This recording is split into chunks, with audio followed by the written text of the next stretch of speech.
6, is that right, Steve? Nonetheless,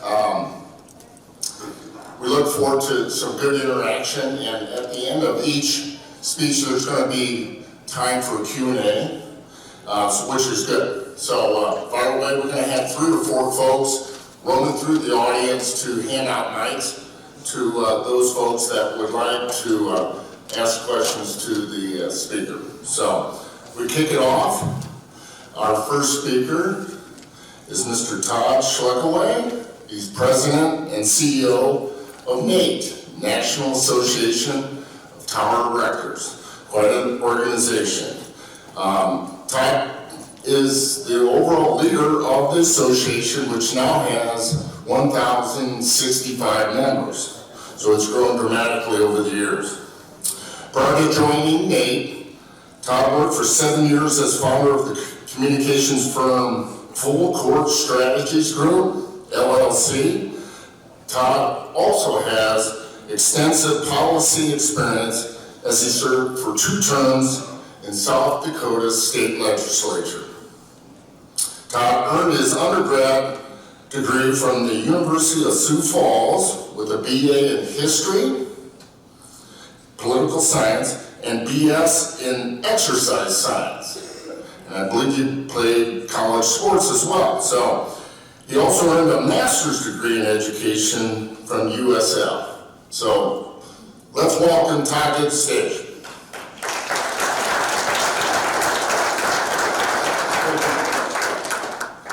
Thank you, Craig. Steve, it's a pleasure to be here. This is always a can't miss event. I think I've been to this event 7 or 8 years in a row.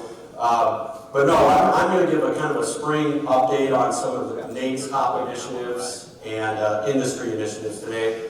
I had a series of jokes prepared. I was going to roast Steve nicely and some of those of you in the audience, but I'm afraid to tell them because of what happened the other night between Chris Rock and Will Smith. I don't think I would have the composure or discipline that Chris Rock did, so I will bypass the jokes this morning. I'm just going to give just kind of a very brief update this morning on some kind of the main priorities of our association. These will be themes throughout the day, especially workforce development. You're going to hear a lot about that from multiple speakers and sessions today. One of the things NATE has really invested heavily in is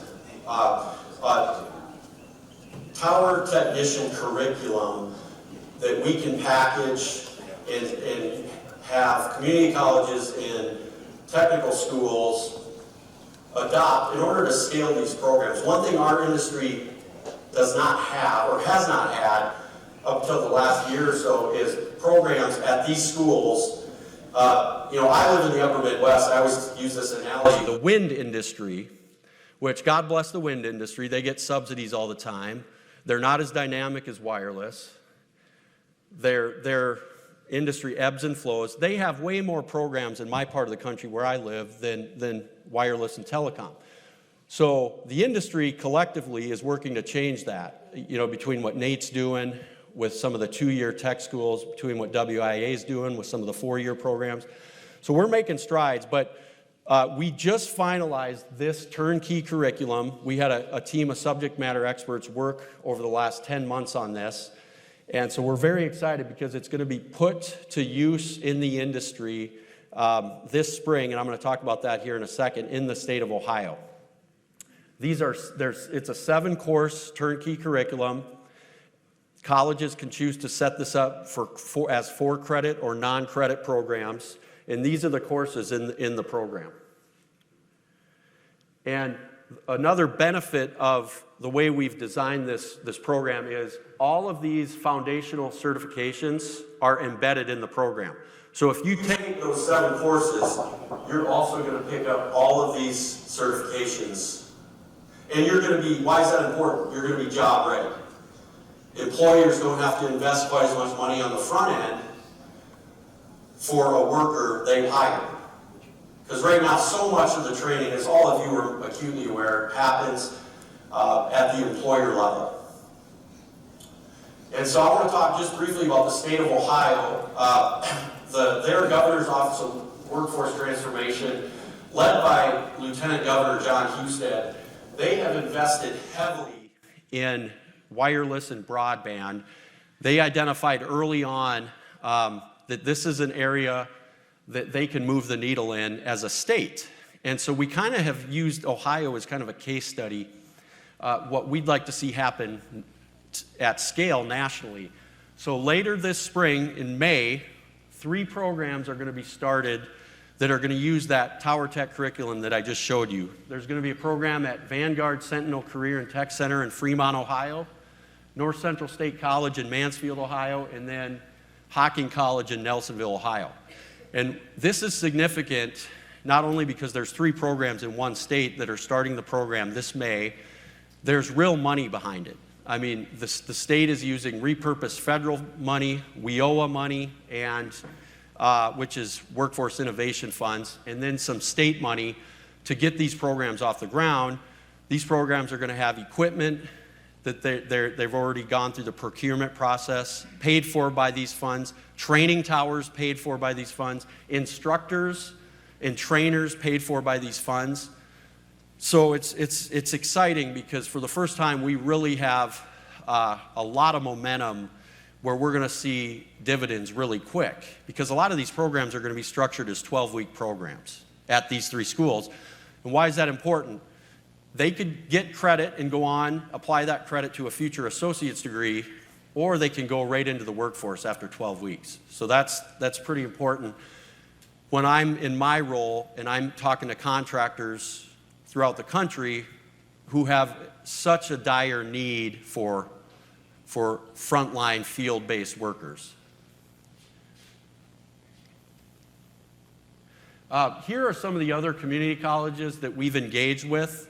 The ones in red have just been conversation meetings at this point. The ones in black are either launched or getting ready to launch. So what's significant, though, again, I'll keep emphasizing this point, the Ohio ones will be the first to use the NATE turnkey Triple T1 curriculum. We're going to be able to scale more now because we have that curriculum that we can market to these schools. So we're making good progress. One of the states in the South Wireless Summit footprint, Mississippi, Mississippi Gulf Coast Community College, we worked with Miller Co., a local company in the state, to help them with their grant. They just received like a $1.7 million grant. And it's for 2 programs, telecom and electrical. So we're really excited about that program. And they will also be using our curriculum when they're at the point that they're ready to launch. Okay. When we hired our workforce consultant, Gemma Frock, Dr. Gemma Frock, a couple of years ago, first thing she did was she commissioned a workforce survey of our members. And so we got data on what are the workforce shortages. The other thing that came across loud and clear in our survey, and it's not just our survey, the FCC had a broadband deployment task force advisory committee. They also identified this. Promotion and outreach. We have to find a way as an industry to cut through the noise. And we all go to these conferences like we're at and talk about our workforce challenges, but we got to get our messages to the mainstream. We got to punch through. And so what Nate did is we put our money where our mouth is. We invested. I'm not even going to tell you how much we spent on this. We invested heavily in a feature-length movie called Vertical Freedom. It's 96 minutes long, so it's feature length. It's a documentary that follows 6 technician workers from different diverse backgrounds. They're of different ethnicities. They do different work in the industry, but their common theme is they have a passion for working in this industry. And this industry has literally changed their life around because of the career opportunity it's given, the income they've made. So we debuted this movie at our NATE Unite conference last month in Vegas. Who was all in the, raise your hand if you were in the room. So some of you saw it. We had the world premiere. Now, I wanted to give everyone an update on where we're at right now. We're evaluating 2 contract offers from entertainment sales agencies who have screened it, and they want to be the one to market it to distributors. So right now, our board and some of our leadership and Storybuilt Media, which was the media production company that we hired to film it, we're evaluating those 2 proposals. And we believe, based on the feedback we have from them, the entertainment sales agencies, that it's going to get on one of the major streaming platforms, whether that be Netflix, Hulu, Amazon Prime. And that's where we really need it to go, to get to the mainstream. So in the interim, while we're evaluating these 2 proposals, deciding which company we're going to go with to help market it, we have submitted the film to a whole array of upcoming film festivals, Nashville being one of them. And they all have different deadlines for submission. So we're going to go the film festival route and then market it to the streaming platforms and distributors. So it's exciting because this could move the needle more than anything from a workforce perspective. If we can get it to the eyeballs of mainstream America and younger people who would be great fits for this industry. So that's the goal. Robert, can you cue up the new trailer? I have a short trailer I'm going to play. I'd say 90% of people don't like heights, don't like getting on a ladder, can't get on a roof of a house. And I'm the guy raising my hand. Can I go next? The climb, man. When you get up there, you get a heavenly moment. I embrace the adventure, but with the height comes a lot more challenges because a lot can really go wrong if you're not paying attention. It's not I climb this tower, we're climbing this tower. Yeah, I gotta trust every one of these guys with my life, just like they have to do with theirs. Don't ever get comfortable. You have to be together, like everyone has to be on point. One slip, one trip, that's it. That's all she wrote. If it weren't even a little bit hazardous, there wouldn't be anything fun about it. To some people we're crazy and to some people we're brave. You could either go both ways. It's definitely not for everybody, but you're gonna find out real quick if it is. I'm not in an office, in a cubicle, behind a computer screen. There's no way I could do that. I don't want my kids to grow up like me without a dad. I want to be their hero. I want to be the person they look up to and say, that's my dad. How you fall, but how do you push through the darkness and go back into light? Without all that hardship, without all that heartache, without all the misery, without all that, I wouldn't be who I am today. Being a tower climber is a great part of my life. It's brought me up in life, and I believe that you should always reach down and pick someone else up. I think what we have in common is the tower, and we all climb. How far is it going to take me? I'm excited to see. I can't wait. If we don't have these towers up, there's no signal and there's no connection with each other. What I get to do is definitely beyond. I'm performing my job for the world.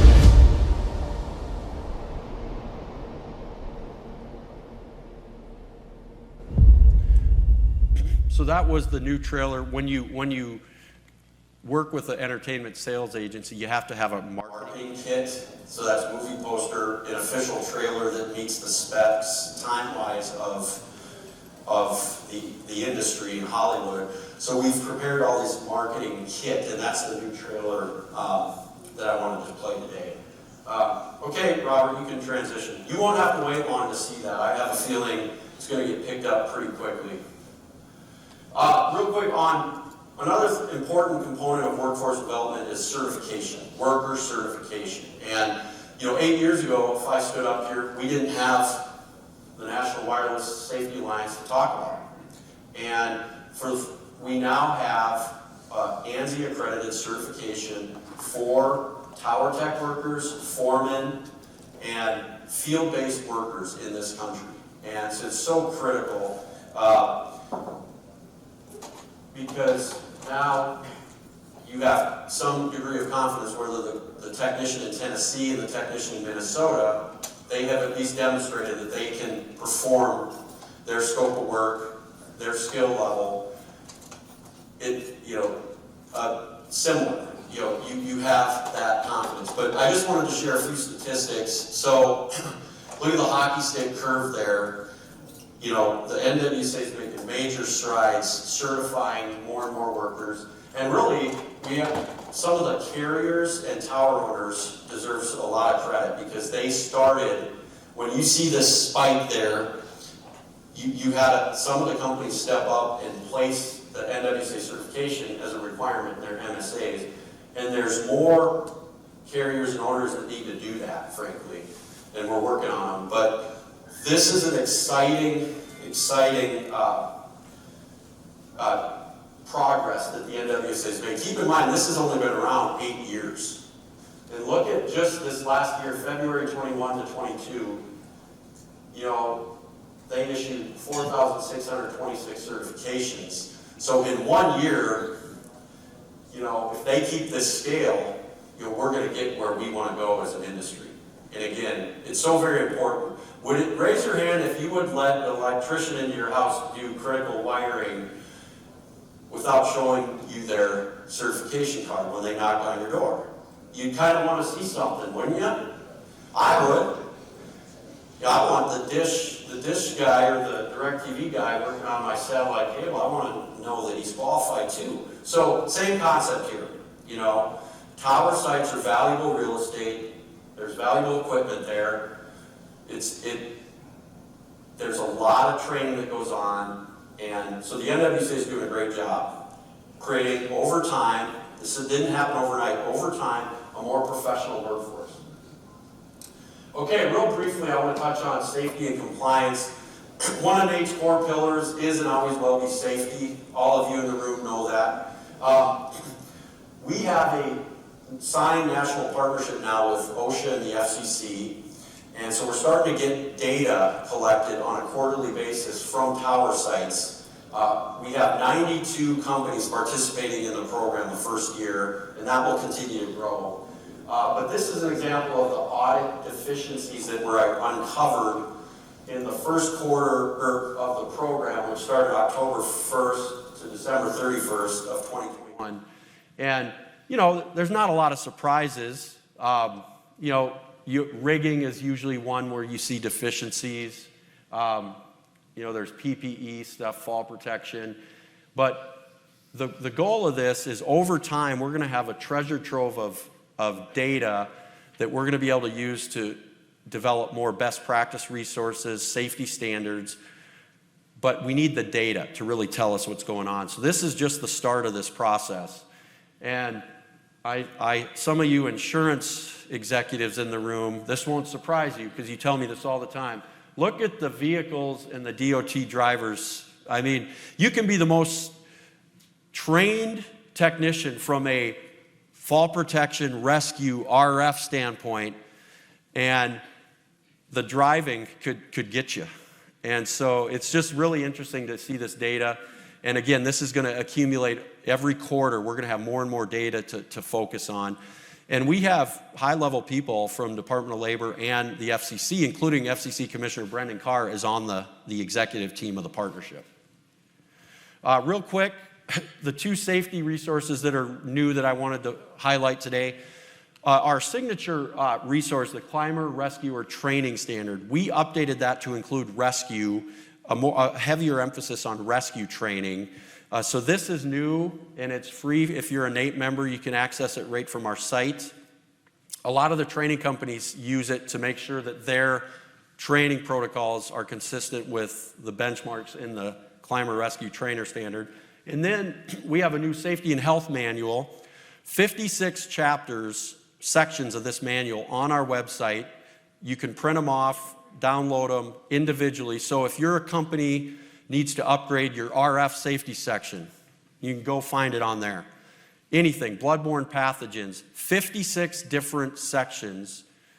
And that is really something we're proud of, and members are using it already.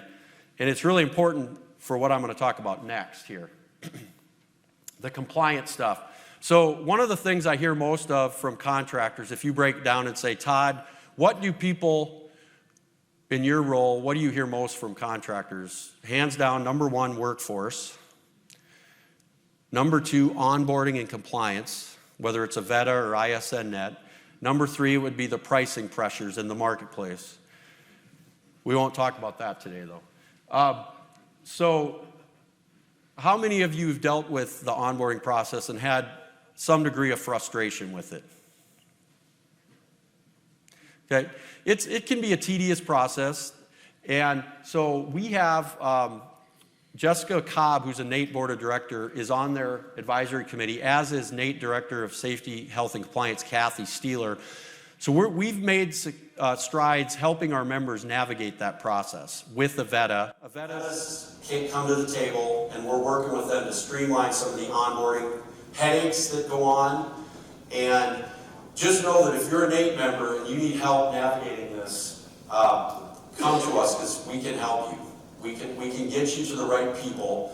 But it is a point of contention in the industry that we're trying to clear up. And so we're pretty pleased with this VETA Telco supply chain partnership that we're starting to form here. Okay, real briefly, NATE is really well equipped from a grassroots perspective. Raise your hand if you're a WIN state liaison. I know we have a few of you in the room, okay? So we have a liaison from a member company in every state, and then we have an ambassador from a member company in all 8 of those regions. So our next phase with WIN is to turn it into more of a local and state grassroots advocacy program. And so we have a committed group. One of the first things we're going to be doing is tracking this generational type money that's coming either late 22 or early 23 from the infrastructure law that passed. I mean, you're talking about unprecedented money flowing from NTIA at the federal level to the states for broadband. We want to educate our members on, okay, most of that's not going to go directly to contractors, nor will it probably go to the major carriers, but you could have customers who get that money, whether they're a WISP, whether they're an ISP, whether they're whoever it is. So we're going to be using our WIN network to educate our members in that state, in each state, on, okay, here's the timeline, here's the process, here's what you need to do as a company to position yourself to potentially get some of that funding or work with a customer who does get the funding. So we're using WIN to track the broadband money. We're also going to start working on a zoning, permitting, citing best practices document to arm our WIN network and our members to support the industry when these come up at zoning and permitting hearings around the country. We're equipped to do it because we have 1,100 member companies, over 1,100 member companies, and we have boots on the ground through our WIN network. And so we're going to start educating our people on taking a more active role in that process. And then one thing we really enjoy doing is we're starting to set up more and more tower site visits with members of Congress. We call it our show and tell. I would argue there's very little NATE could do more impactful than inviting members of Congress or federal government officials, state government officials to a tower site, and if they're daring, letting them climb a tower, because that really showcases the industry. And Commissioner Carr could write a book on this now, but we've done it successfully with members of Congress, and we have several more planned for this spring. And we're using our WIN network to set up those site visits. So we're pretty excited about that. Okay, real quick as I wrap up here, charity. I want to just thank all of you. State wireless associations are incredibly charitable. All of you have your local charities that you invest in. Doesn't matter if it's South Wireless Summit, the event last night, golf events. Our industry is incredibly generous and charitable. And the Tower Family Foundation, which Nate set up in 2014 as a 501c3, has been a direct benefactor of that. Since inception in the fall of 2014, the foundation has given over $1.2 million to families and workers. And that's direct financial assistance in the aftermath of an accident or a fatality, and also scholarships for the dependents, for kids. And that wouldn't be possible without our industry stepping up. And we're able to now start working on getting this foundation to an endowment level due to the generosity of all of the organizations.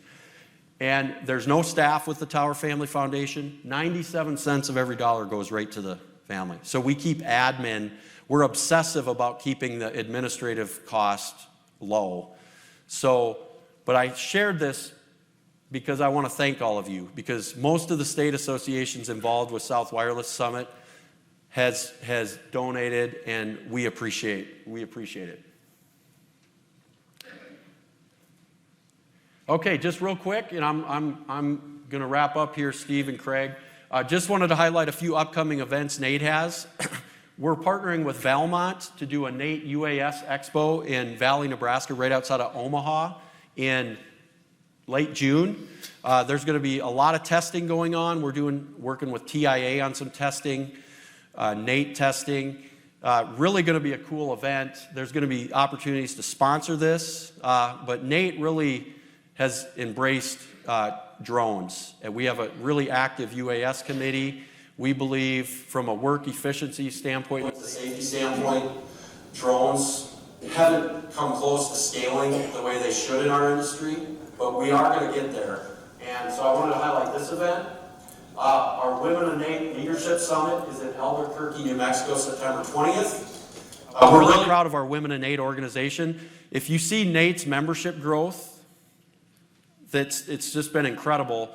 I would argue that the women in NATE have a huge stake into why we've been able to grow at the rapid pace we've grown. And so if you're interested in that event, let us know. We're starting to do more regional events like this. We're going to have one in Ohio, Cincinnati, October 11th. So if you're in that part of the country, put that on your calendar. And then lastly, our national conference is in the Southeast again next year. We're excited to be back down at Orlando. We're at the Rose and Shingle Creek, February 20th through the 23rd. The last 9 years, we have broken our attendance, exhibitor, and sponsor records, and we're going to do it again next year. Orlando will be a great spot for it. So put this on your calendar now and make plans to join us. If you've never been to a NATE event, I think you'd be impressed at how we, as an organization, have evolved. So put that on your radar for next year. And that's all I have. I really appreciate it. I look forward to listening to all the other sessions today. Thank you, guys.